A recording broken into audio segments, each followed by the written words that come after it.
morning, lovelies. How are you all doing today? I hope you are well. I'm well here. The sun is coming out. Yay! I know I say it all the time, but at this time of year, it really is a big deal. When the sun is fully out and hitting that south-facing window, it really does something for the temperature indoors, gets it up. Anyway, so it's the morning. In a moment I'm going to cook, and I'm going to cook my dinner for tonight. I'll show you that as we go along. I'm doing it in the morning because I've got lots of other things to get on with today. I am actually I think I'm warm enough to remove the cardigan. Still got a vest on underneath. It's not the summer. Yes, so in my weekly shop last video, I was mentioning that I'm going to do a store cupboard dinner for myself tonight. And I reckon it's the sort of dinner, the sort of store cupboard stuff that pretty much everyone has. But on that subject, I thought let's actually just chat for a moment about store cupboard essentials. Certainly, what are my store cupboard essentials? Because if I keep this sort of stock in my kitchen, I can pretty much whip up a variety of meals, even if I can't get out for whatever reason. If I'm snowed in, that never happens. If I was feeling a bit under the weather and didn't want to go out, whatever. Having these store cupboard essentials means that whatever's going on out there, I can stay at home and cook up a treat for myself. I can cook up something, anything. So I thought I'd go through mine. Now, I know that probably the vast majority of you, this is kind of what you do too, so excuse me if I'm bringing coals to Newcastle. But, you know, for those who are perhaps new to home cooking or are wanting to explore it a bit more, perhaps previously relied on ready meals, processed stuff, whatever. The point is, let's not judge and let's not assume that everybody knows about this stuff. Let's instead share. So my store cupboard essentials, starting with my dried stuff, rice. So for most dishes, I like my long grain brown rice. It's a personal preference, but I always, in everything I eat, I go for the whole meal or the whole wheat version, the whole grain version. It's just more nutritious and I think it's tastier. So brown rice. I also tend to have some risotto rice as well. I left that up on the shelf. So you might have 2 or 3 different rices, but having at least one rice, you know you're going to get a meal. Pasta, of course, again, whole wheat pasta. I don't eat a huge amount of pasta. I can go for months and months and months without eating any. Recently I've been really enjoying it again. It's sort of a bit of a Saturday night treat. Bit of pasta, bolognese, bit of cheese. Oh, such comfort food, especially on a chilly evening. But yeah, pasta. It's basic, isn't it? Now this one you might not have if you're not a vegetarian or vegan, but this is some quinoa.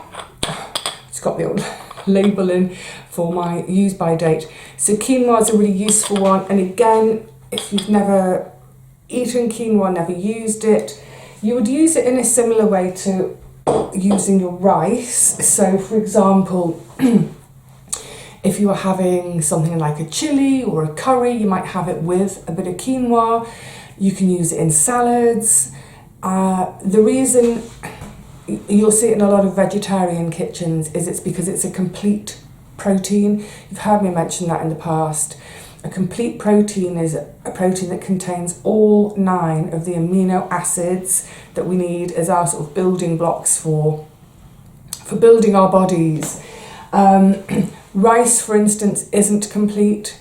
Beans aren't complete, but together they make a complete. Lentils, of course, lentils. So I always have orange lentils, and this one is, I'm getting my waist workout this morning, and green lentils. Now the reason I have both is because they behave differently once they're cooked. So the orange lentils, they do tend to go they'll go soft and mushy.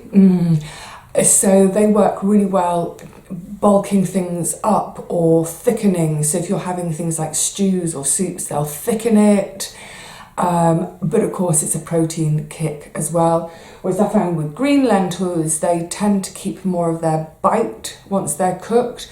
So if you want that texture, so for instance, you saw me, what did I make with them? I know I did something. Oh, you saw me making my hot salad, my lunchtime hot salad with the green lentils. I like that because I've got the beans and the lentils, I've got the texture from both. Lovely. So that's kind of it. Well, it's not, I've got all sorts of dried beans pulses as well, but in a nutshell, that's my dried stuff. But also, although they don't live on the shelf, I have seeds. I also have, that's a mix of, well, you can see it's pumpkin and sunflower seeds. I buy a packet of each, tip them in together. Crazily, I find it cheaper to buy sunflower separately and pumpkin separately and mix them myself than to buy them ready mixed. So sunflower, pumpkin seeds, that's some mixed nuts, what's in there, hazelnut, walnut, cashew nuts and almonds. I'm coming to something about these a second. And then also just on their own, some cashew nuts. Excuse me. So although they're dried products, they don't sit on the shelf, they always live in the fridge. And nuts are really, and seeds are really, really oily, and it's that oil that's really good for us. So yeah, want to eat them. But that oil can go rancid if we don't use them if we leave them on the shelf in a warm kitchen. If you think how, warm our kitchens get even in winter, yeah, the oils can go rancid. So I always keep them in a jar in the fridge. Truthfully, I think I eat them more quickly than it would take them to go off, but don't want to risk it, leave them in the fridge.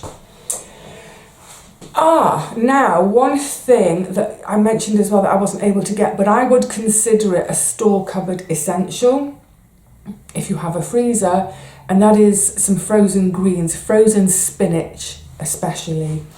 And that's going to be part of our menu tonight, our store cupboard dinner. It would be frozen spinach, except I couldn't get any, so I've got fresh, but you can use frozen.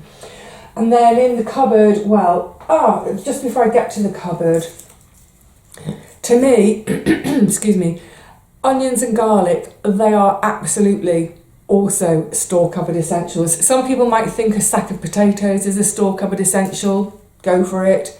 I'm not that massive an eater of potatoes, but certainly onions and garlic are always in my store cupboard.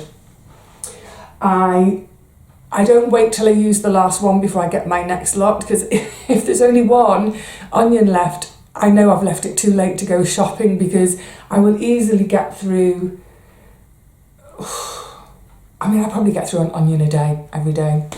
I don't necessarily mean that I cook every day, but the equivalent, yeah. So always on hand. And then, most of us are going to have these sorts of tins in the cupboard. So I've got some chickpeas here, but obviously chickpeas, all the different beans. So you might want to have some kidney beans, a white bean of some sort, such as a haricot bean. I can't remember what it's called in America. I know one of my American viewers asked about that. It's H-A, is it double R or single R? I can't remember, I'm a bad speller. Haricot.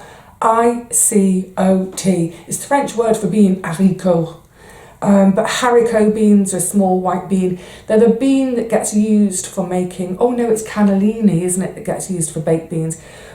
You get the idea. So a mix of beans.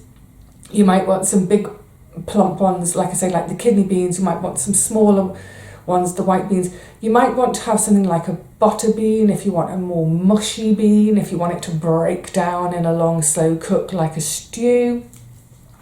I always like my beans to have their bite still. But yeah, tins of beans, it's a no-brainer. No-brainer. Tins of tomatoes, whether you like them whole, plum, chopped, it doesn't matter. but tins of tomatoes and back to the fridge, tomato paste. I have got a fresh one, a new one ready. Oh, and with the tin stuff, I would say a jar of pesto. They have quite a long shelf life until you open them. But the reason for that is because, you know, if you're feeling poorly, you know, if you really can't be fagged to cook, get some pasta on. Whole wheat pasta, it's going to take 10 minutes. Drain it, tablespoon or so of pesto on it, mix it together. That's a really comforting bowl of grub. Now look, it's not what you would want to live on every single day. That's not balanced in terms of a diet, but at a push if you're feeling poorly. Put it this way, cooking up some pasta, putting in a bit of pesto on, or if you're not that poorly, you know, chuck a tin of onion, garlic, herbs, coming on to herbs in a second, a tin of tomatoes, just let it reduce down. It doesn't even need anything else. Boom, you've got yourself a bowl of pasta, a pasta meal. You could even have in your freezer some ready grated parmesan or a hard cheddar, but grate it on the small setting. If you keep it in the freezer, then you can just get a spoonful of it out to sprinkle on your pasta after you've made it. So much, that's going to do you so much more good than opening a tin of, you know, a processed tinned pasta off the shelf that's going to have all sorts of sugar and salt and all sorts of other stuff added. But yeah, at a pinch, all of this stuff, I'm showing you this really basic stuff, not too expensive, keep it in the cupboard, and then you can whip yourself together a nice little meal. But of course, also the store cupboard essentials for me are, I'm about to open it today, my new Honest Toil oil, really looking forward to that. And then a mix of herbs and spices. And again, it doesn't have to be masses and masses of stuff. It doesn't have to be a huge, expensive outlay. I think at Lidl, for instance, I think most of their pots of herbs and spices are about £1 or less. So you could think to yourself, okay, well, over the next 10 weeks, I'm going to buy one herb or one spice per week with my weekly shop. And then over the next 10 weeks, I'll have built up a collection. You can keep it really simple, you know, you could have a jar of mixed herbs, so you're not even getting into the individual herbs, just mixed herbs. And then in the spices, you could stick with, I would say, cumin and paprika, you can do a lot with, maybe chilli. You could even go for something like, and I've got in my cupboard, I've got a pot of garam masala, which is all sorts of different spices put together. Isn't it? Is garam masala a mix? I can't remember now. But I've got garam masala because it's kind of like a cheat curry. But yeah, you can get away with just 4 or 5, but that will add interest to any meal, especially if you make a store cupboard meal. And then the other thing, one final thing to mention, lemon juice. I 99% of the time, if I'm using lemon juice in anything, it'll be from a fresh lemon. And that's partly because of packaging, because then the lemon skins can be composted or chopped up and put into vinegar to scent your household cleaning spritz. But I do think it's handy to have some lemon juice, bottled lemon juice, just for those times maybe you can't get out because you've got the lurgy, whatever it is. So bottled lemon juice. What's annoying, it is annoying, is, where did I get this? I think I bought this in December. I looked in 5 or 6 different shops, the big supermarkets, some local places, my Turkish place. I couldn't find lemon juice in a glass bottle anywhere. They were all selling it in plastic bottles, which is a bit of a shame. Maybe if I go out of town to my really big, what do you call it, supermarché, then I will find lemon juice in a glass bottle. Right, that's it. Let's get stuck into making this dinner. I'm using a Jack Monroe recipe. I'm using one of her cooking on a bootstrap recipes. Let me just, I can't move quickly. My knees are a bit stiff and sore today. Oh, it's the fun to sit. Yeah, I'm looking at one of her cooking on a bootstrap recipes. She's got another book too, and it's called A Girl Called Jack.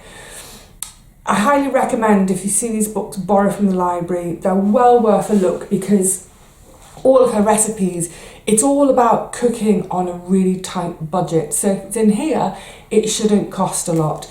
The recipe I'm going to do, I'm swapping ingredients as per usual with me.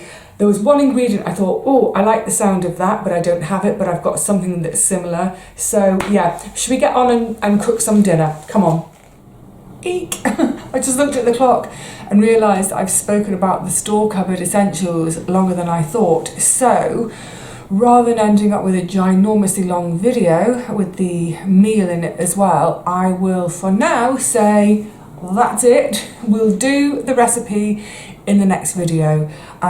So either way, I hope that was useful. I don't know.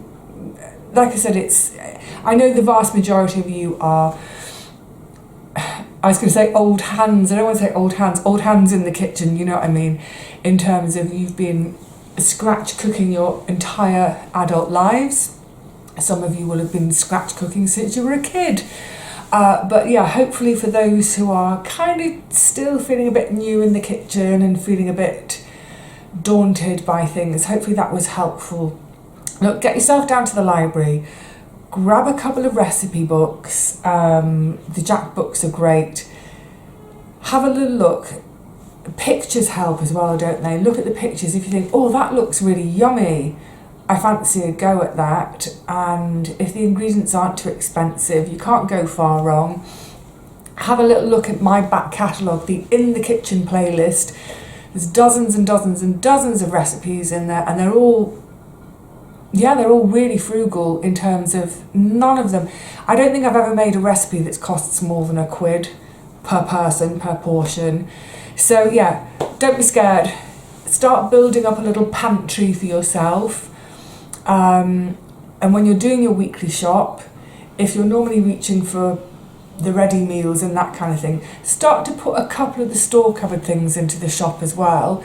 And before you know it, you'll have a beautifully stocked pantry that you can make pretty much anything from, with the addition of buying your fresh stuff on a weekly or twice weekly basis. You'll be away, you'll be a cook, my friend, as it were. Right, I'm now waffling. I will see you in the next one for a store cupboard dinner. Can't wait. Until then, cheerio.